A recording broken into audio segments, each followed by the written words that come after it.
Welcome to our Wednesday night Bible study. Aaron Tremblay and Jim Morgan here with the Smyrna Church of Christ.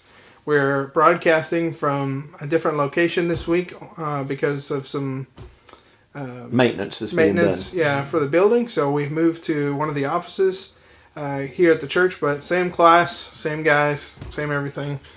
Yeah, except you got more of a wall behind us. Yeah, here. you know. If you want to imagine the books are there, that'll be fine. We need to put a green screen back there, and then we can do all kinds of stuff. But we're going to continue our Bible study in the book of Habakkuk. I want to pick up in chapter 2, which is where we finished off last week. And we were moving through the woes of Habakkuk chapter 2. And I'm always a big fan of the woes. There's some woes in the book of Matthew, a bunch of woes to the Pharisees. There's the woes of Isaiah, including a woe unto himself in chapter 6. And here we have some woes of the Chaldeans.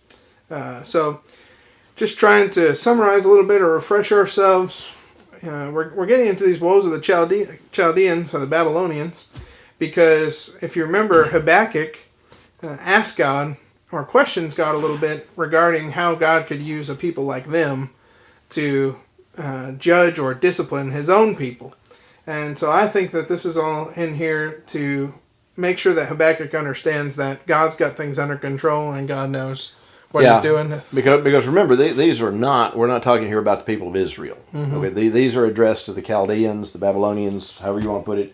But remember, this is God's response to Habakkuk when he asked him, okay, when the people ask me about this, what am I supposed to tell them? And God says, you just tell them, I'll take care of the Babylonians. You guys get on with the repenting stuff, and I'll take care of the Chaldeans. I'll take out the Babylonians. You don't worry about that. That's my job. So remember, this is God's response. This is not what Habakkuk is saying out of hatred or misguided patriotism or anything. This is God saying, everything's under control. Just stick with me here, and I will take care of things. Absolutely. So we went through the first couple, and there's one that begins in verse 6. There's one that begins in verse 9. And now we're on to the third one that begins in verse 12.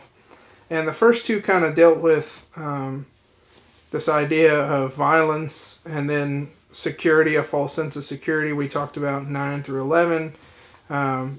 Gets his evil gain. His nest is on high. He feels that he's secure. He's got big walls. He's protected as far as he's concerned. And so now God's going to talk about in this next woe in verse 12 the method by which these guys come into power. So it says, woe to him who builds a town with blood and founds a city on iniquity. Behold, it is not from the Lord of hosts that peoples labor merely for fire, and nations weary themselves for nothing. For the earth will be filled with the knowledge of the glory of the Lord, as the waters cover the sea. So again, this is talking to the Chaldeans, but also descriptive of where Judah has landed in terms of a city founded on iniquity. I mean, it was founded on holiness, but now at its core is idolatry. Yeah.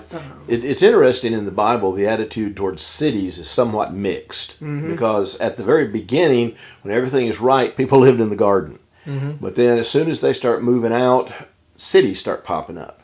And I think that's what the Tower of Babel is all about. Because, it says they build it in a plain, and they're going to put a city around it so that no matter what, in spite of the fact that God said, go out and fill the earth, no, if we build this tower, we'll always be able to find our way back home.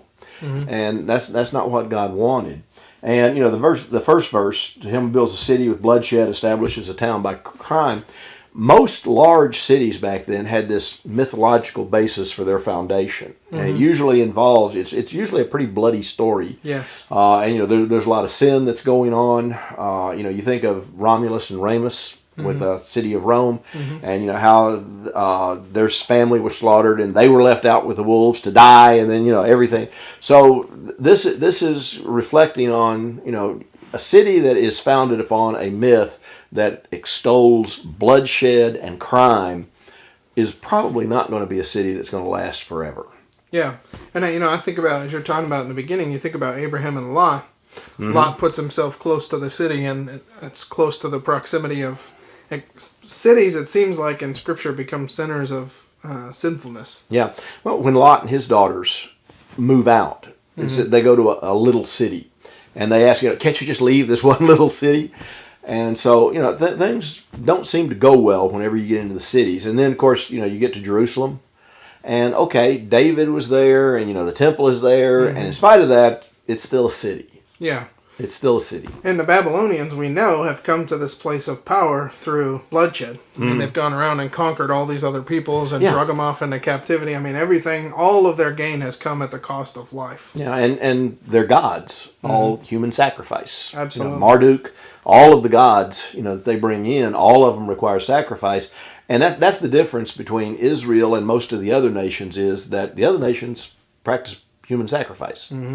And so when you got a foundation like that, you just don't seem to do well. And Israel does eventually get to the point where they're doing that too. Yeah, but which is the whole point. Yeah, exactly. So as we're reading this, again, it is specifically directed to the Babylonians, but we've been trying to point out as we've moved along that there's a very thin line of demarcation at this point, if any at all, between Judah and the Babylonians. Yeah, no matter how you look at it, one of them stepped over into the other's territory. Absolutely. And really the only demarcation at this point is the faithful remnant. I mean, people like Habakkuk and others, Daniel. So verse 13 says, "Behold, it is not from the Lord of hosts that peoples labor merely for fire." What do you have in that verse 13? Okay, the NIV's got a little bit different slant. It has not the Lord Almighty determined that the people's labor is only fuel for the fire, and that the nations exhaust themselves for nothing. I think that fits into building the city. Has not the Lord declared that you can work all you want to, and it's going to be for nothing, and you're going to exhaust yourself, and it's not going to do you any good. So I think it comes off a little bit better as a question. Has not the Lord Almighty declared this is what's going to happen? Yeah, that's vanity, right? From Ecclesiastes. Yeah, oh, that's good. You spend your whole life pursuing this stuff, but it's all vanity in the end. Yeah, and in Ecclesiastes, he says, he's in the city, and he's got all these gardens and all this beautiful stuff, he's built. And at the end, what's vanity. the point of it? It's all vanity. And so then we get to verse 14. It says, "For the earth will be filled with the knowledge of the glory of the Lord as the waters cover the sea." Now, I think this is fantastic as we're moving. I think God's kind of building towards what's going to happen in chapter 3. Not to jump too far ahead of ourselves, but this idea of the glory of God, I hate to keep coming back to it, but I just see so much of it in Habakkuk. Going back again to Isaiah in chapter 6, when God reveals himself to Isaiah in the vision, it says the glory of the Lord filled the temple. And so, the glory of the Lord filling places, the knowledge of the glory of the Lord. In other words, these people have built for themselves cities and they've shed blood, and people look at them and consider themselves powerhouses, but at the end of the day, the earth's going to be filled with God's glory and the knowledge of who God is and not them. Yeah, and again, it goes back to Genesis, because it says, the earth will be filled. Well, what did God tell the people to do? Go out and fill. And we've noticed that's the second time that people just start saying, no, we're not going to do it. We're going to build this tower. We're going to be able to find our way back home. We're not going anywhere. And that's why God confuses the languages. So it's not that you're supposed to hunker down in your city here that you've built with crime and blood and everything else. But, you're supposed to be going out and filling the earth with the glory of God, which is something that Israel never caught on to. They figured, if people want to, and I hate to say it, but this is still the way it is today in a lot of cases, if people want to find out about us, they can come to the temple. And we figure if people want to find out about Jesus, if they want to find out about Christianity, they can come to our building. And so that's we're supposed to be going out to them. They're not supposed to have to come to us. Sure. And as I'm looking at this as well, going back to verse 13, especially the way that the NIV lays it out, that they're doing all these things for nothing, because at the end of the day, no matter how vast the city you build, no matter how big an empire, no matter the size of the nation, or how much money you have as a king, or whatever else, you're going to die, and then people will forget about you. Yeah. It's all for nothing. You've accomplished nothing. Yeah. And so, at the end of the day, even with Nebuchadnezzar being who he is, or the king of the Assyrians, or whoever the case may be, Sennacherib, I think, was one of the kings of the Assyrians, it's all for nothing, because God is going to be the one whose glory is going to permeate in perpetuity. And so to God, I'm using the Babylonians, but they're going to fall and wash away too. And and I wanted you guys to be my people, and I wanted my glory to dwell with you, but you've chosen idols and you've pushed me out. And so you also will be forgotten, essentially, because you're going to go into captivity. Yeah. Except God won't forget his promises he's made to them. Yeah. And directly related to this time, the book of Daniel. Okay, Nebuchadnezzar, where he exalts himself up and he says, "Look at the kingdom that I have built." Says he's standing on his roof, the roof of his house. And he looks out and it's exalted, and God brings him down to where he spends years eating grass. Yeah. And at the end of it, he comes to and says, the only thing that really counts is the glory of God.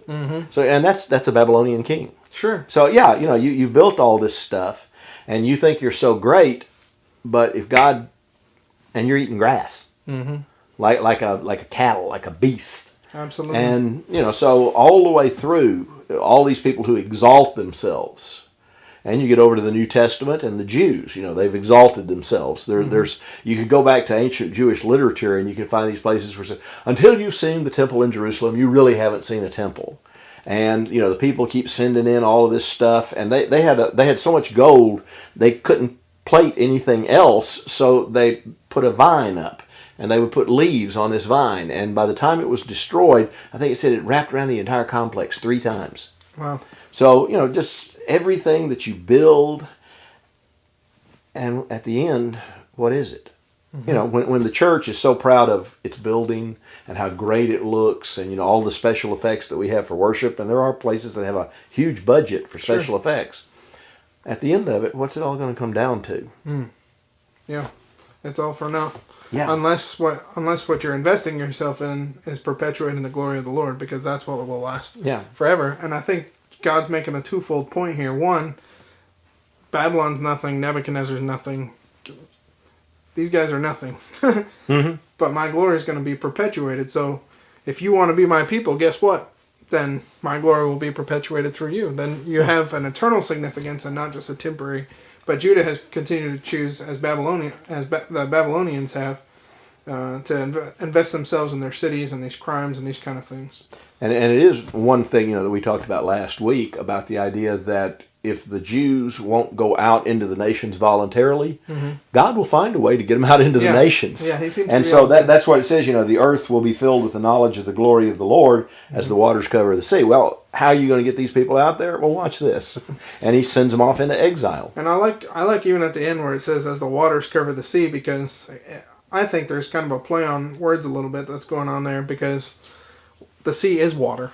Yeah, water is I the sea. That. You know what I mean? So how do you have waters cover the sea? They're the same thing. Well, the glory of God will fill the earth. Well, the earth is part of the glory of God. The fact that the earth exists, as Paul would say in Romans, testifies to the glory of the existence of God. We're just being on the earth, you're in his glory. You can't escape his glory. You can't, so I think it's kind of connecting those things together. Just like the water covers the sea. Well, the water is the sea. So will the glory be of God filling the earth. Well, the earth is God's glory. It's part of it, Or it's supposed to be. And, at the end, Paul talks about that, that the creation will be restored back to what God wanted it to be. Absolutely. So, but then, now in verse 15, he turns from, okay, you built this city.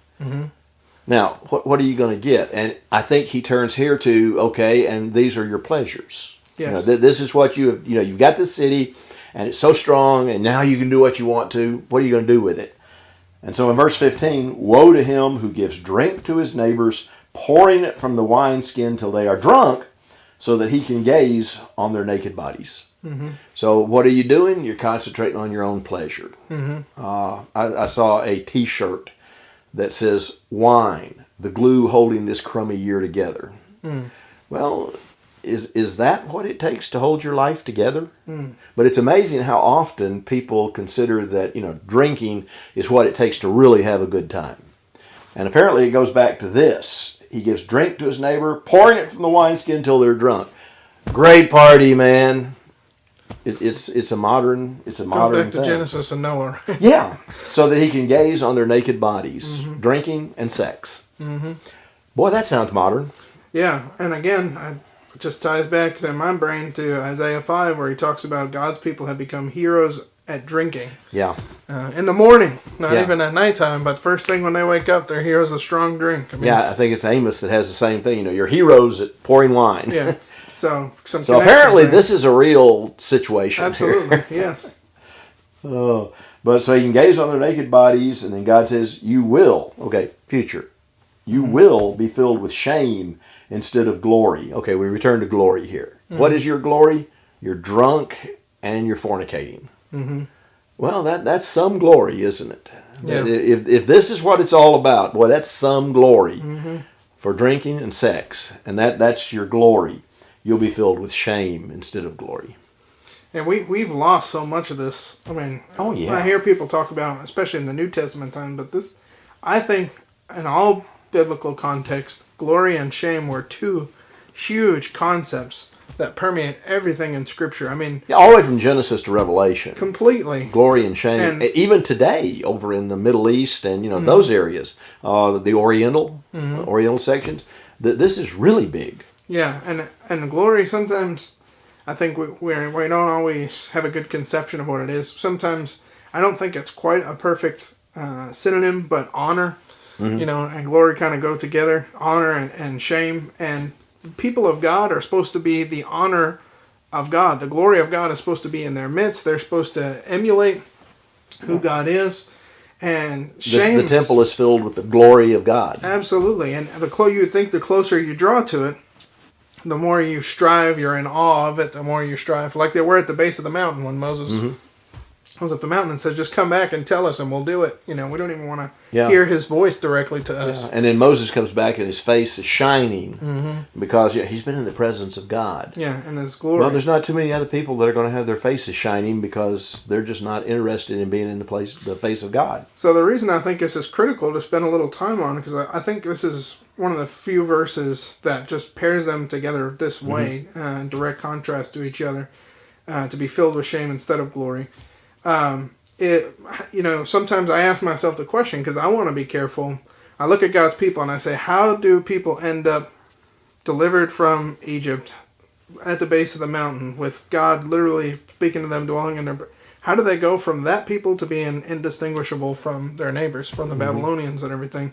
Because not only does it happen to them, it happens to the early church. There's a struggle. It just seems constantly to find a way to be in the world but not of the world.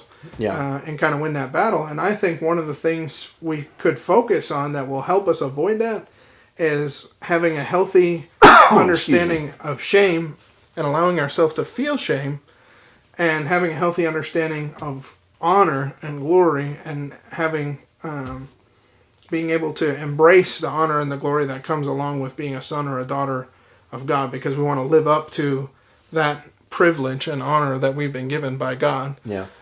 Because God's people obviously lost that. They don't feel shame anymore. But, well, we live in a world where people don't even have any idea what shame is. Yeah. You see people who are proud of getting drunk.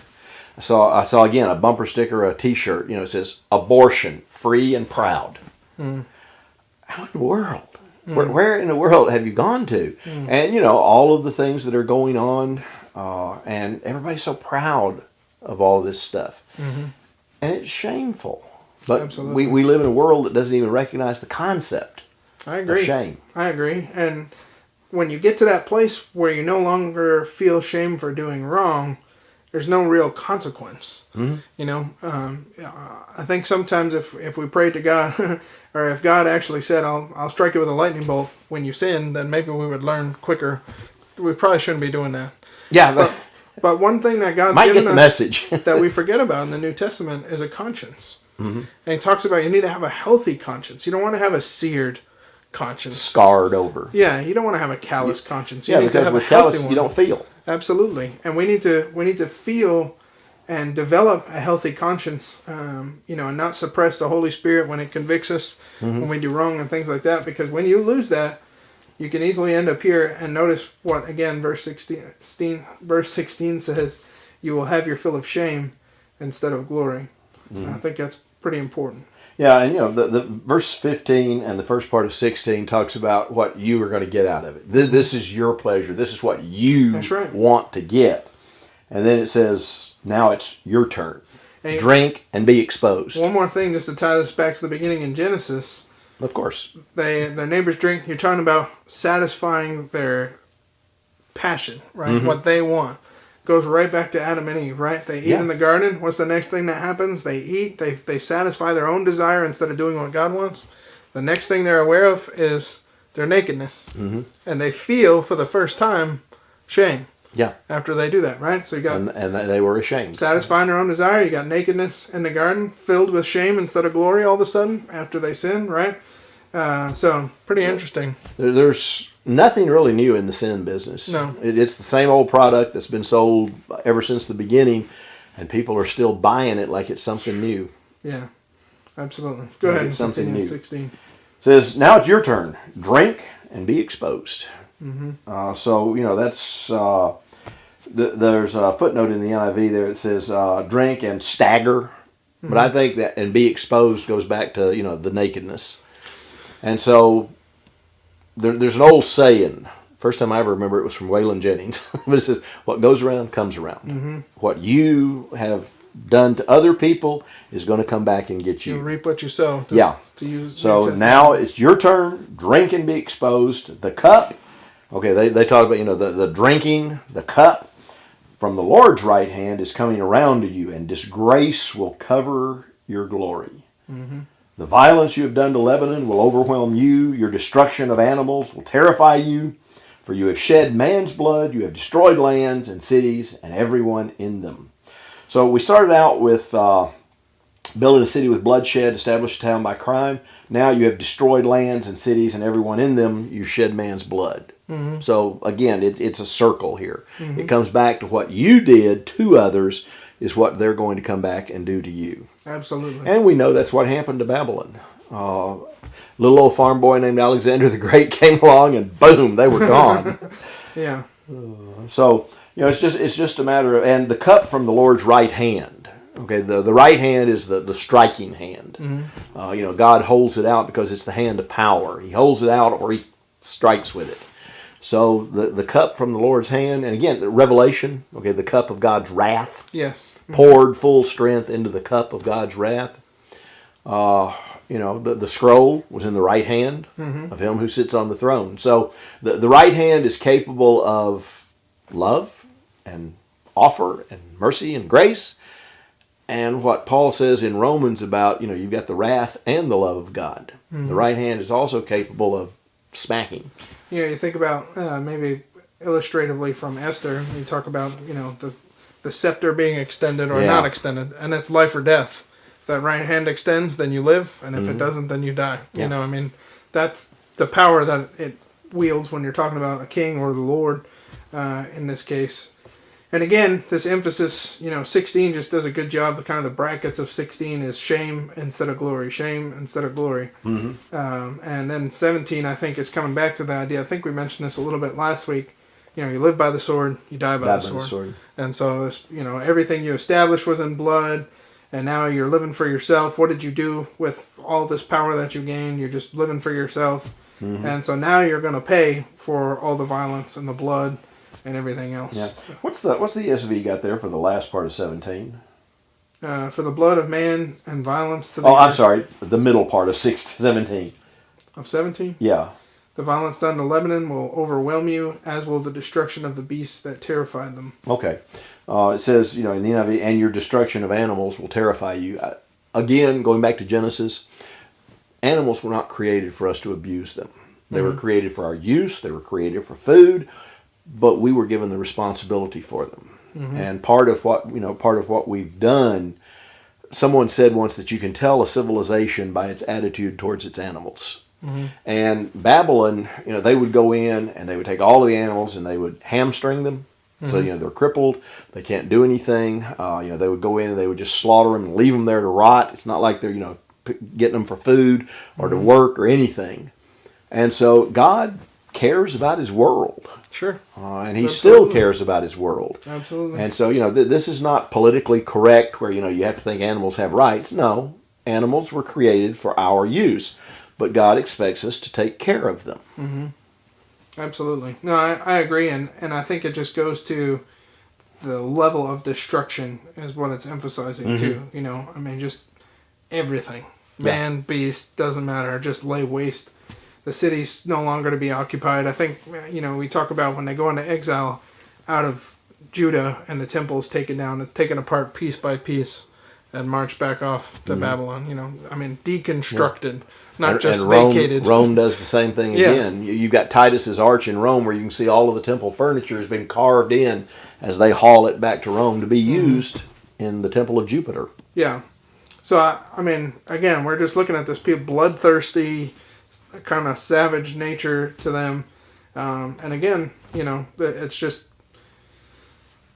kind of two things I think's happening. This is exactly what Habakkuk was talking about. Yeah, that's those kind of, that's who Babylon is. And I think God's saying, yeah, I know that's how they are. I know and they're going to pay for it. Yeah, exactly. But again, going back to Genesis, violence.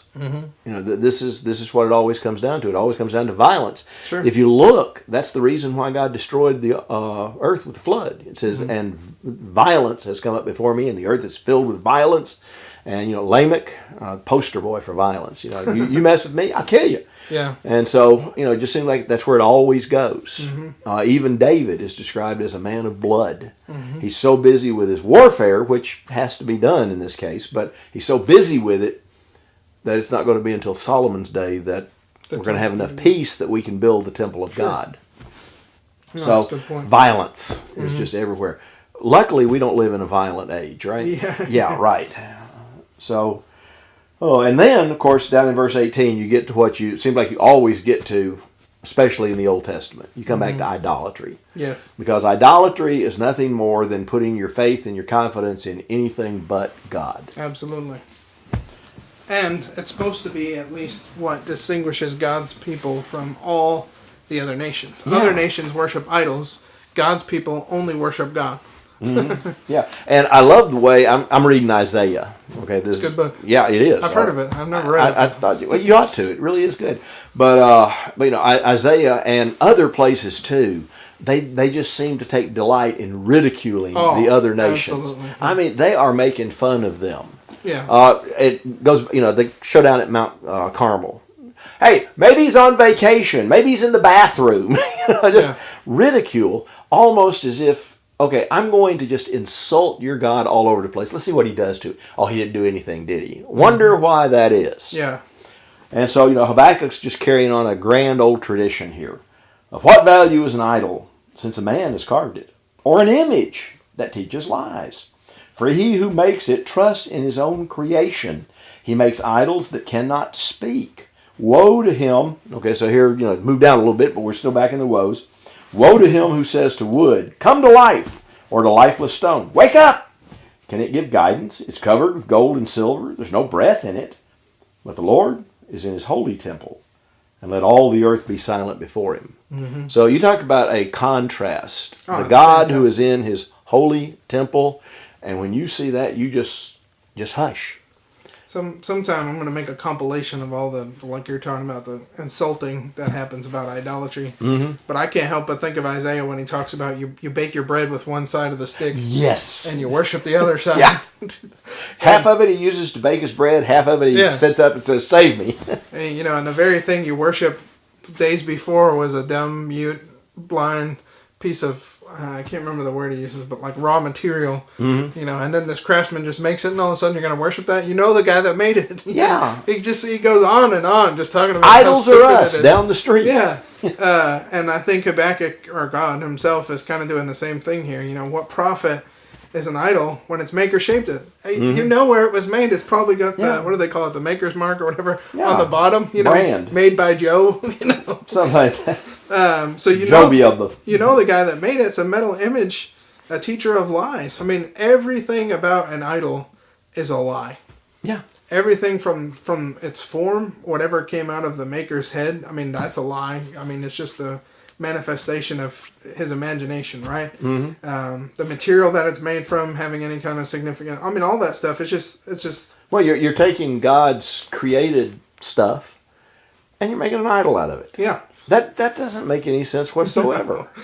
And then I love it, for its maker trusts in his own creation when he makes speechless idols. So here's the maker. I picture, I guess no offense, but I picture someone like you making, because you like to make things in the woodworking shop, and you craft this thing and you made it. You know. I know where that came from. I put that dimple, I wish I would have done that a little bit. But, and then you turn around and it's on your shelf and you're worshiping it like, the maker worships his own creation. I mean, just the absurdity of it and turning things on its head. Well, like you said, you know where it came from. Yeah.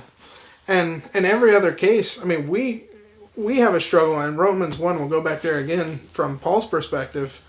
We, as part of creation, recognize God in creation, and so we're supposed to worship God. But he talks about how some people instead choose to worship creation instead of the Creator.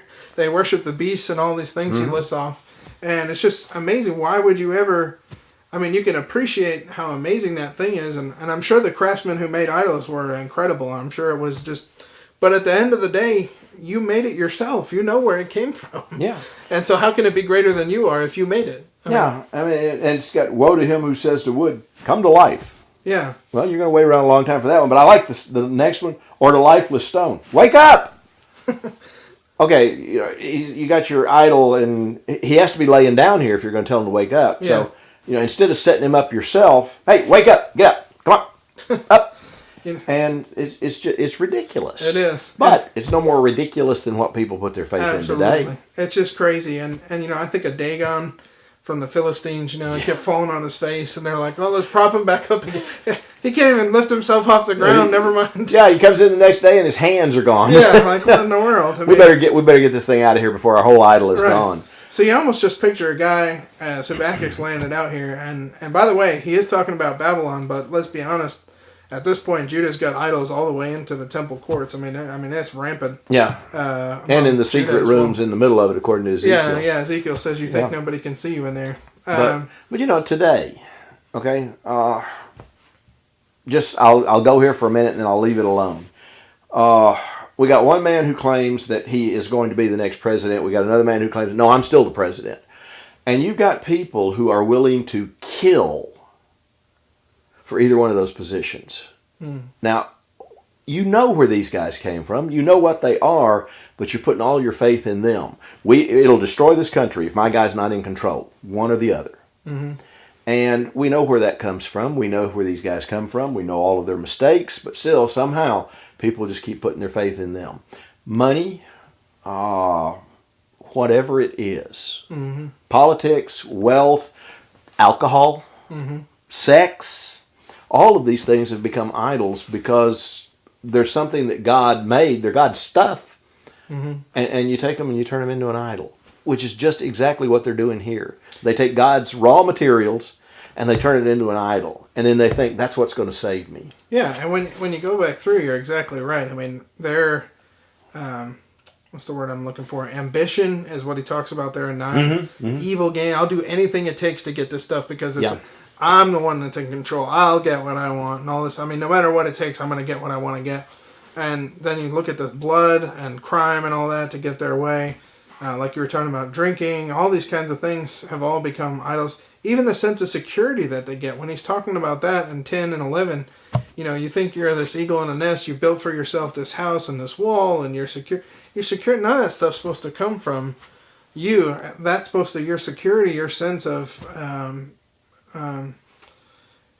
just that your life is not in your own hands, but it's in God's hands. That's where your security is supposed to come from. Israel never had a reason to feel secure for the thickness of their walls. They shouldn't even be on the map. I mean, they should have been wiped out long before Habakkuk. Oh yeah, right in between the all the time. The two nations that are the strongest are right to the north and the south. So you could say the size of your army makes you feel secure, whatever. But Israel should know better than anybody that has nothing to do with anything. Yeah, and it is possible for even God's people to turn God into an idol.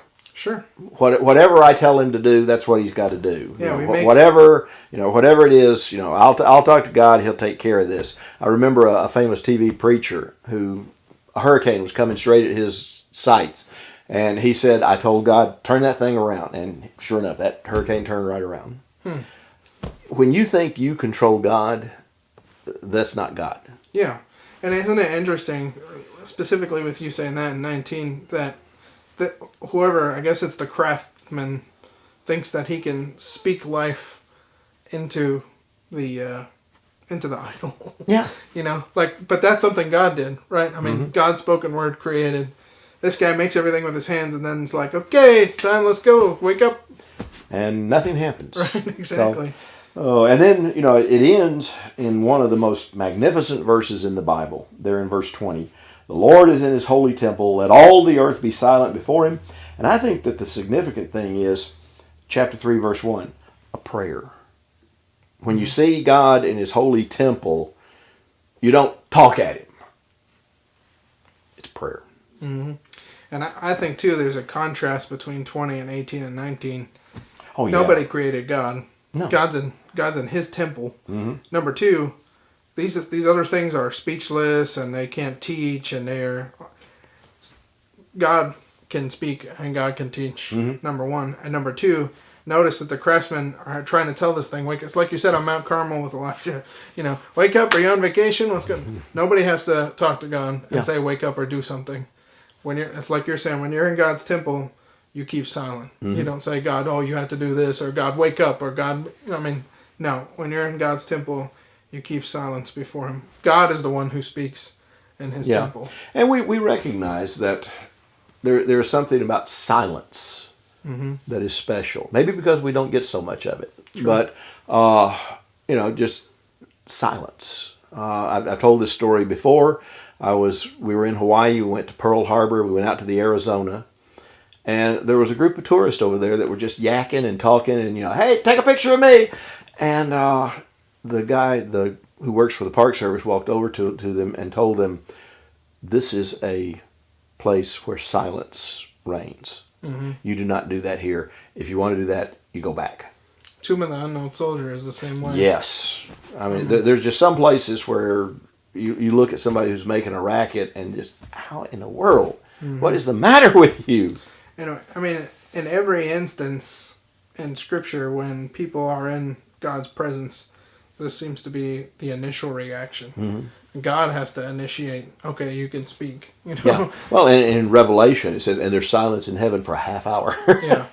And honestly, silence is powerful. You think about, try at home, just shut everything off and just sit there in silence for 30 seconds. Mm-hmm. And that's so weird for us because we never do it.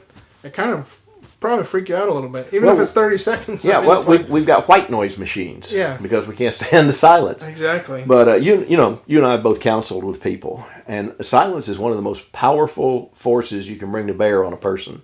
You say something and then you just sit back and you wait. And the longer the silence goes on, the more they feel like they've got to say something. Yeah. And a lot of times that's where a breakthrough will occur. Sure. They've got to say something, so they say the first thing's on their mind, and sure enough, that's what's been bothering them all along. It's a powerful force. It's funny, there's a group of us was on a Zoom call the other day, and there was a teacher, that was talking to us, and all of a sudden he stopped. There was just no, and I was like, oh, I said, is the connection okay? Are you still there?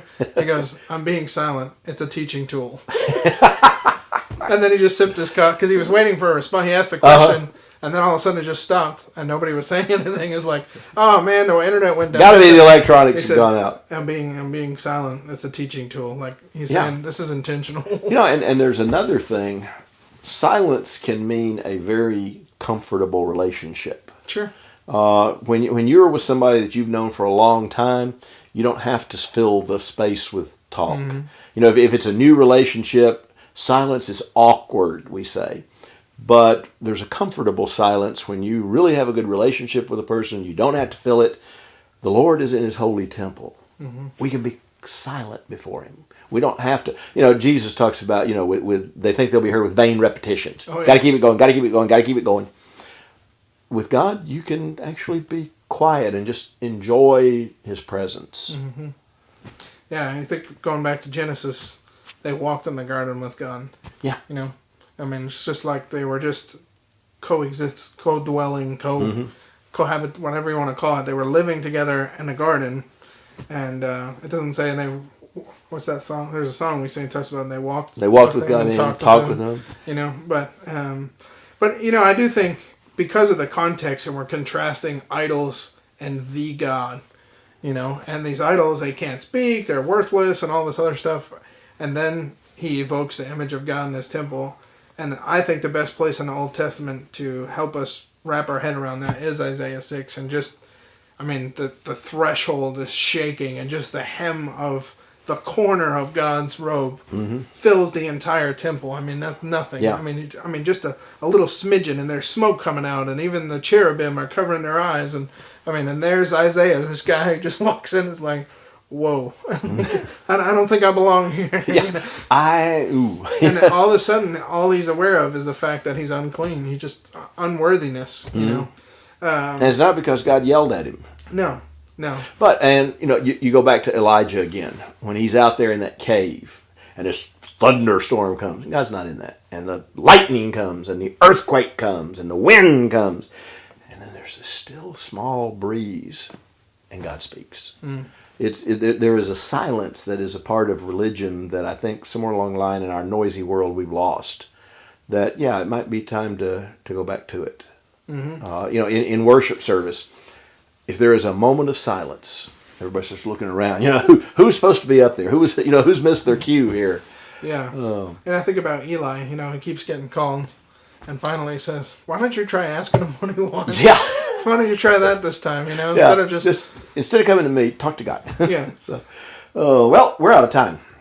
So we will pick up next week in chapter 3, which is the magnificent capstone of the book. Yes. And this is where it all starts pulling together. And when Paul talks about the righteous will live by their faith, Habakkuk 3, I think, is what he's got in mind. Yeah. Because this is where faith hits the road, as it will.